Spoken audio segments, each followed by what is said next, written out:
And good evening and welcome to the World YouTube Washington report for this evening, April 10th, 2025. President Trump had a cabinet meeting today, and I love it when he goes around the table like that and asks his different secretaries to give him an update. Very informative. Played some of it today on radio at 1 o'clock Central.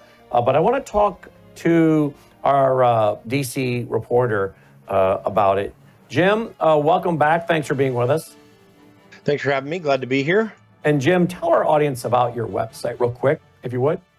Yeah, theconservativecaucus.org. You can find out what we're doing to help protect liberty here in the United States and build a boots-on-the-ground network of people who for change, and also stand up for the Constitution and kind of get us back to a constitutional republic. And you got an event coming up in April, right?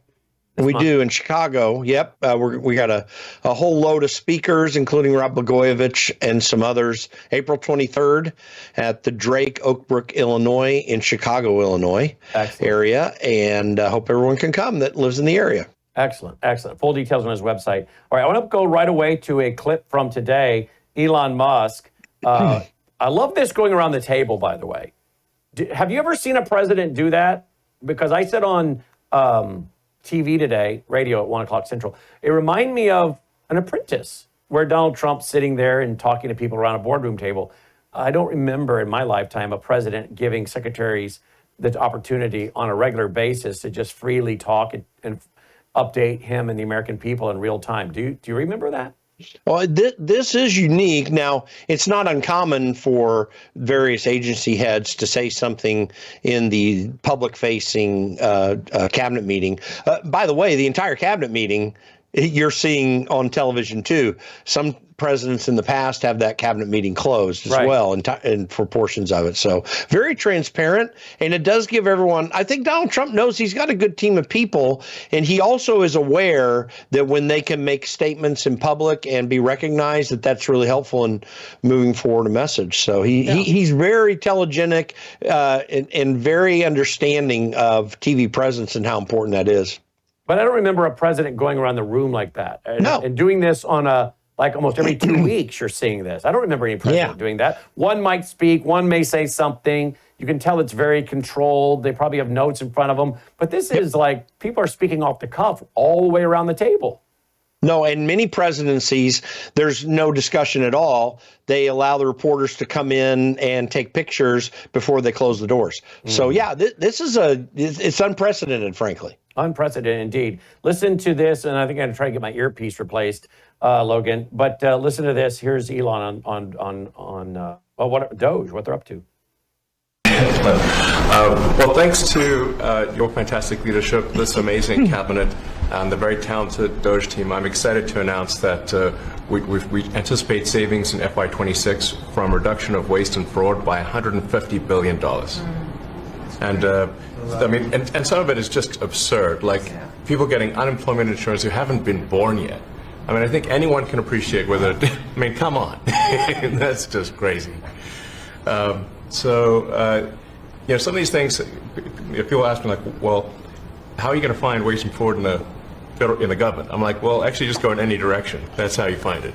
It's very common. it's as the military would say, target-rich environment.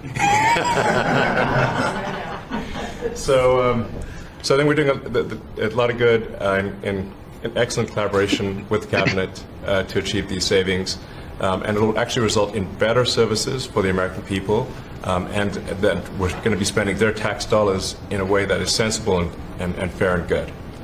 And your people are fantastic. In fact, hopefully they'll stay around for the long haul. We'd like to keep as many as we can. They're great, smart, sharp, right? Finding things that nobody would have thought of. There you go. Smart and sharp. You want to comment on that, Jim? Listen, what he is doing is really groundbreaking. There is no effective way to cut government spending than the approach DOGE is undertaking. And there have been some efforts which have had some moderate degree of success in the Clinton administration. Obama feigned doing it. I don't think he actually really did do it. But doing this in an independent fashion outside, well, in cooperation with agency heads that are willing to cooperate, but also with some internal authority on behalf of the president to really, make these agencies comply. And one other thing to point out, too, Russ Vought, who's OMB director right now, again, he was also OMB director for a period of time in the previous Trump administration. He was trying to do some of these things as much as he could. He was getting constant pushback from the agencies. But the key factor here that's going to make this most successful is DOGE is able to do all the research and provide all the receipts, and the OMB director has a lot of power and authority to implement, and that's going to be really helpful. 150 billion, but that's just a drop in the bucket. I think what they're going to find. I think it was Tulsi Gabbard that said that fraud and corruption is just everywhere. Well, government, we should understand, government by its very nature is corrupt. Why is it we have the Constitution which restricts the government so severely? Like, we're not really under that constitutional republic anymore in a full measure.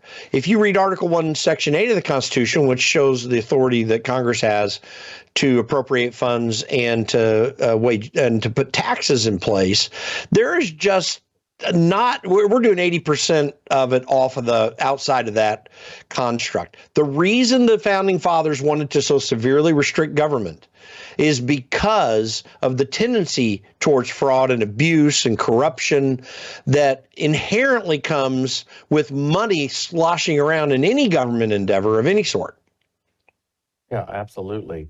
We also, of course, I'm going to deal with it on Brain House Live tonight. Tulsi Gabbard, she came out today and said, this is wonderful. I love this. Listen to this. I've got a long list of things that we're investigating. We have the best of the best going after this.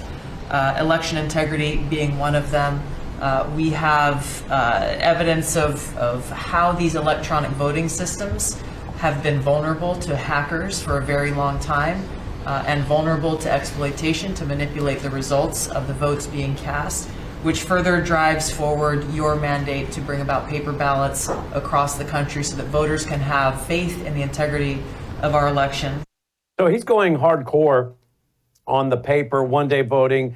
Now, today, all the Democrats voted against a bill that would require an ID to vote in federal election. So clearly the Democrats realize the only way they can win elections is to steal them by and large. But this is also why they love these machines, right? The Uniparty, I'm not going to just put this on Democrats. The Uniparty seems to love the machines. So here she is, Tulsi, sitting in a cabinet meeting today saying, we've got evidence these machines can be hacked and votes flipped. Jim?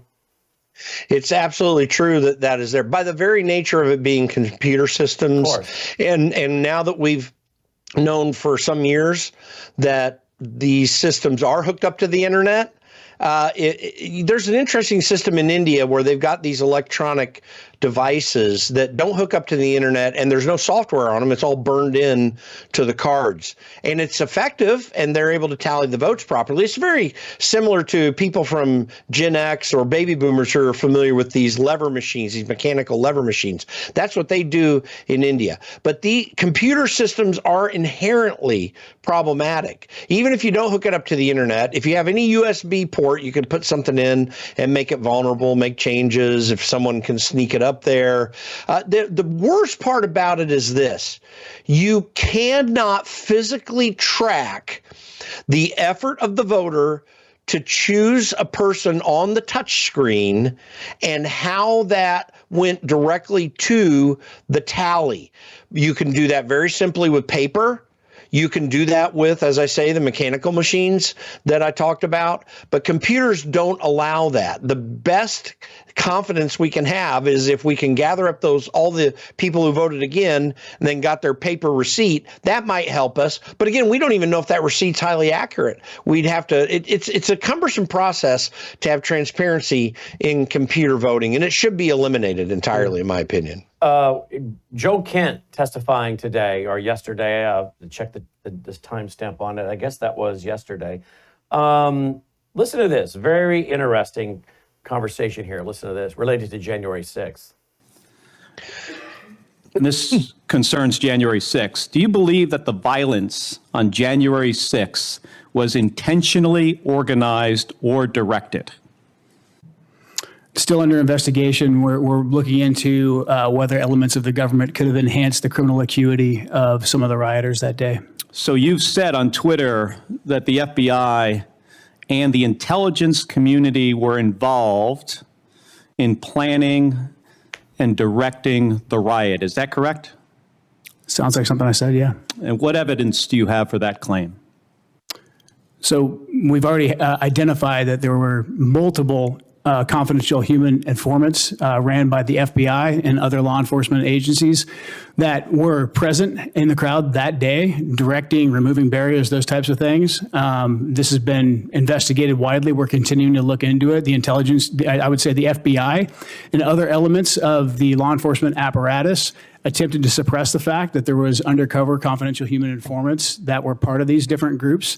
We also had intelligence leading up to January 6th that there was going to be violence that day. So that speaks to some degree of intelligence infiltration into some of these groups. Who within the FBI? We're looking into that right now. Which departments of the FBI? Probably the Washington field office. So you believe the Washington field office was involved in the planning of the violence in the building next door on January 6th? It's being looked into. I mean, look, we had and who is looking into it? That we are in the intelligence community. Yeah, we're looking into it right now.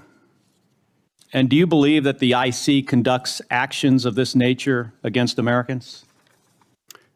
Does the IC, well, the FBI and other law enforcement agencies entrapping individuals?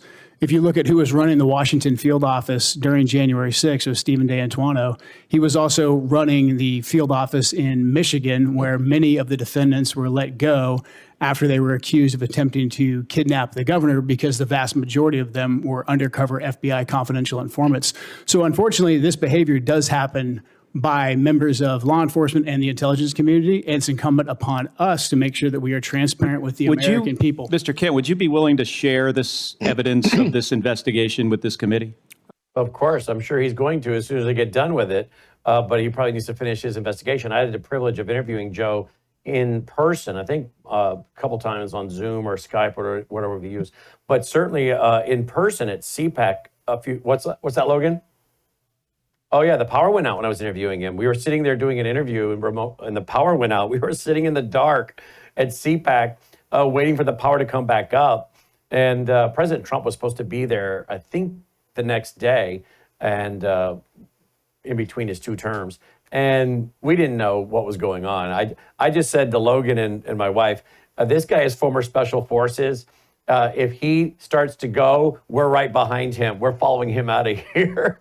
But we sat there and chit-chatted, on a personal level, waiting for the power to come back up so we could restart the interview, and we did. Never did we think I wasn't sure we'd ever see a second Trump term. Here we are, and now he's the director of the Counterterrorism Division.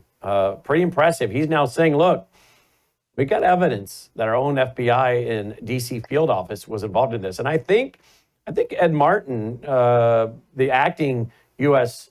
District Attorney, who has been in this studio here and guest host a show in our network about 50 times, we think the world of Ed Martin.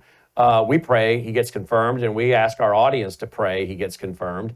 But I think he's looking into this as well. I think there are multiple people inside Trump's world that are looking into this. What say you? Yeah, I know Ed too, and I think he's a fantastic choice for that office. He would be very, very strong. Listen, everything that Joe Kent said, by reports that have come out and through other evidence that we've all been able to see, is accurate. Now, for all the details and putting all of the strings together, we don't know. But one thing we know, not just in this case, but in many cases, and the supposed attempt to kidnap Governor Whitmer in Michigan highlights a standard procedure in FBI that they use quite often to entrap people into crimes. And this is something that I don't necessarily believe the assertion that they stirred up all the violence on January 6th. There were some angry people about what had happened, but it was not even a handful, the total number of people that were there. There were tens of thousands of people who went over to the Capitol that day. But do not be surprised when we find out that there were definitely FBI informants and agitators in that crowd. Thomas Massey, my former boss, he's documented some of this stuff too. He's gotten a lot of this information as well. This is a real problem that we need to address. We need to resolve it. And we need to understand that it was an the attempted coup was not people going around breaking windows around the Capitol. The attempted coup was twisting that into putting every Trump supporter of any stripe anywhere in the country under suspicion. And this is why we saw an expansion in the FBI of investigating churches, of arresting people in an absurd manner, using in front of abortion clinics, using the FACE Act when they were praying. And in fact, when the FACE Act was passed, which is an unconstitutional law, in my opinion, there were exceptions to people being non-active, just doing praying and that sort of thing. So we weaponized our entire government against Trump supporters in an attempt by Democrats to hold on to power in perpetuity in this country. It was literally third world what happened after that. And what happened on that day on January 6th is likely just as third world and skewed as anything we've ever seen in history. Wow. Today we had the passage here. Anna Paulina Luna, Congresswoman, put out on X. We just successfully passed both the SAVE Act as well as the House budget. We are also, 216 to 214, by the way, we are also codifying permanently ending taxes on tips and Social Security. To be clear, the only reason why the budget passed is because President Trump was actively involved and is truly one of the best negotiators I've ever met. He's doing great things for this country. Thank you, POTUS. 214 to 216. Wow. And of course, we had some Republicans vote against it, did we not? Yeah, Thomas Massey and who else was it? Victoria Sparks of Indiana voted no on this. Mm-hmm. When I'm looking at this bill, I was actually, as we talked about earlier in the week, I was very frustrated with the Senate version only projecting cuts of $4 billion over 10 years. And this is going to apparently bring about $1.5 trillion of cuts in 10 years. You had Speaker Johnson say, you can kick me out of the speakership if I don't keep these promises. Well, that's pretty interesting. I can tell you, because I know the people that want to are inclined to do the motion to vacate stuff, and they will be more than willing to take that on. And you just might find enough people, if he doesn't keep those promises, really doing again what happened when Matt Gaetz really caused a stir in the House just before the elections 2 years ago. So here is Speaker Johnson. Actually, here he is. Yep. It's a good day in the House. I told you not to doubt us. The media always does. The Democrats always do. But we get the job done, and we're really grateful to have had the big victory on the floor just now. It was a big one, a very important one. The big news today, of course, is that we passed the budget resolution. We adopted the Senate's amendments to the resolution, holding in place all of the commitments and the instructions, the guidelines that the House originally enacted. And that was a big step, because that will allow us now to move forward, to have our committees actually drafting the one big beautiful bill. There's a lot of work ahead of us, and we're really excited about that. In November, the American people delivered unified government to the Republican Party. They returned President Donald J. Trump to the White House. They gave us control of the House and the Senate, and we are going to make good by that. We have a big responsibility. In The budget reconciliation bill, the reason we call it the One Big Beautiful Bill, everybody in this crowd of journalists knows that all the components that will be in that. We're talking about ensuring that the border is secure, having the resources that are necessary to do that. We're talking about getting the American economy going again by reducing regulations. We're talking about restoring peace through strength and making sure we have the measures in place to properly fund those priorities. We have a lot of things, American energy dominance, all the components that will make things better for Americans, drive down the cost of living, and get our economy really going again.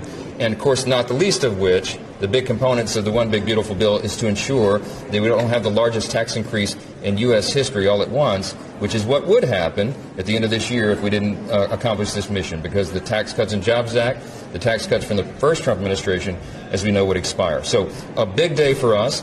We will now get the committees operating on all cylinders. They'll be working over the 2-week district work period that encompasses Passover and Easter. They'll take a couple of days off for those holy celebrations and then keep their sleeves rolled up and get right back to work.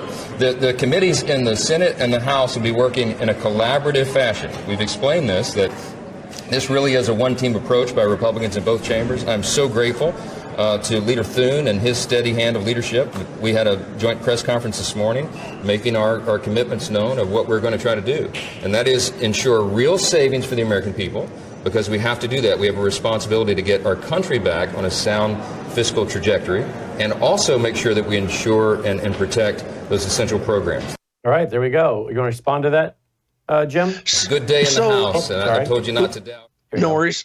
So listen, it's good news if we're going to cut $1.5 trillion. What people need to understand about what happened today, this is a process that was set up in the Budget Control Act of 1974, which set up a process of the Congress establishing a budget and then the appropriations committees coming in and filling in each of the sections of that budget. And it is broken up into different sections. There are 12 appropriations bills. If we follow regular order, there are 12 appropriations bills that have to be passed to fund the federal government.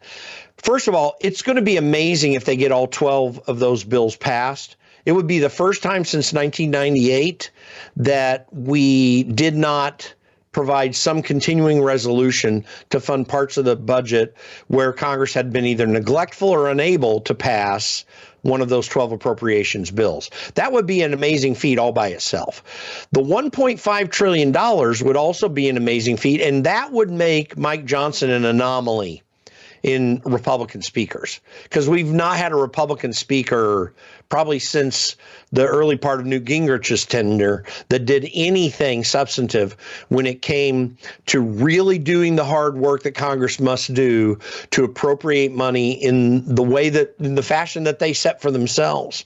But keep in mind, and this is all relatively positive if all the promises do happen, which is a challenge because the appropriator, we call them the cardinals, in the heads of all the various subcommittees on House appropriations, we call the cardinals, because they determine everything in so much, I should say, in the House GOP caucus, and usually in a very bad way. So if he can corral these guys and gals to do what they ought to do, that would be something of a feat. But there still is going to be spending, even if that $1.5 trillion happens, that really should have been cut even further.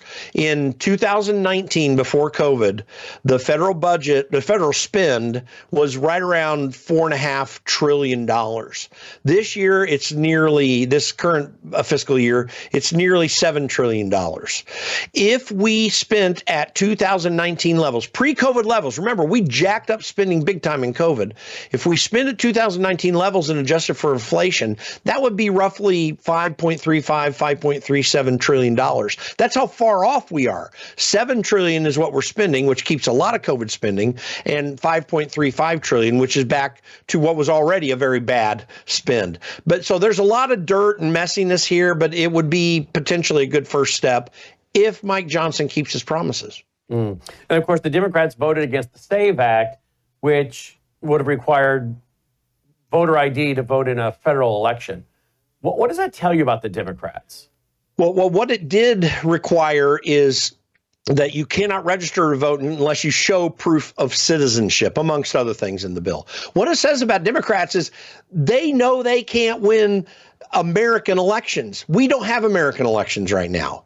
We literally have more and more evidence mounting up as time goes on that non-citizens are voting in our elections, first of all. Secondly, we have massive irregularities in our elections just inherently due to unsolicited mail ballots that are going into other states and people in other states voting back in the state they used to live in. That, first of all, that's illegal. That's a crime. But we don't do anything about that. There are a myriad of things, as many people have heard, and these multi-day elections as well, too. There are a lot of irregularities in our elections that need to go away. Democrats have worked to build this system for more than a decade now, almost 2 decades, because they knew in the late 90s and early 2000s, their ability to get votes was unsustainable. And they knew they were going down the hill and didn't want to change. And they've radicalized since on the strength of being able to massage these elections. So their whole job is to, frankly, utilize systems that harm American values and the purpose of an American republic in order to maintain and obtain power. It's all about power for Democrats. It's not about the American people at all. It's hard enough to get Republicans to think about the American people, and they're doing a much better job with Donald Trump as president. But it's even worse that Democrats really have no regard for Americans. Indeed. Anything else you were watching today out of D.C. you want to tell our audience before we wrap? Well, no, I think that about covers it. I think we let me just double check something here. There was just the trade thing continues on. Listen, I think Donald Trump's still winning on this. I should kind of cap that. China is in a corner still. They're going to have to come to the table. This is resetting trade, it seems to me right now, in a way that we want. And that's good for America moving forward. And Donald Trump's great leadership is allowing that to happen. His willingness to take this risk. And it's a huge risk because he knows he's got to win in 2026 or he's just going right back into what he was in his very first term. He understands that and he keeps They'll moving impeach forward. him again if they win the House. I guarantee you he'll be going through impeachments. The only thing that won't be happening is I think we've reduced a bunch of the weaponization of government itself, even under his administration that he was dealing with. That's kind of settled, but he is going to have this nagging problem with Democrats in the Congress. Do you see them going after him again legally after he's president? In other words, do you see them seeking to prosecute him all the way to the day he dies? It's hard to say, Brandon. I think it is possible. These people are vindictive and evil. But that said, if they don't see the political risk, it's very unlikely that they're going to keep doing that. There will likely be some nagging things that will come his way, but it'll probably be fairly small. If Democrats cannot obtain power again, and they have the means to do so, you can be sure that they'll be very upset with Donald Trump, depending on what the outcome is after those 4 years. But I wouldn't put money on it. It's certainly a possibility. What you are going to see, though, they know how powerful these systems of lawfare and various things that they've created are, and they will use it against more weak-kneed Republicans. I mean, we need to find someone that has a similar spine.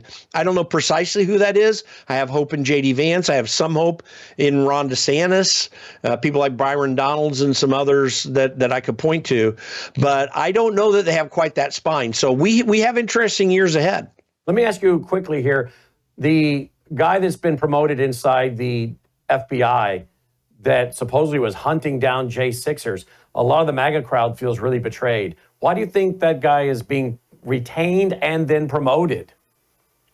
I cannot tell for the life of me why they would even think about it. It looks bad just to begin with. So from a total public relations perspective, there's no need to have done it. And unless he brings something fabulous in terms of skill and capability to kind of take the hit on with the public on that, then why would you promote him? I'm still befuddled by it. I have no good answers. I'm And I will say, I think the American people and MAGA supporters are a little bit impatient with what they're seeing from both Pam Bondi and even Kash Patel. Although Kash has had a much better run here, they're waiting for stuff to get more powerful from them. And that doesn't help the case when Americans are already a little concerned about Pam Bondi in particular. Indeed. The conservativecaucus.org, conservativecaucus.org. Jem, thanks for being with us. Folks, thank you for being with us.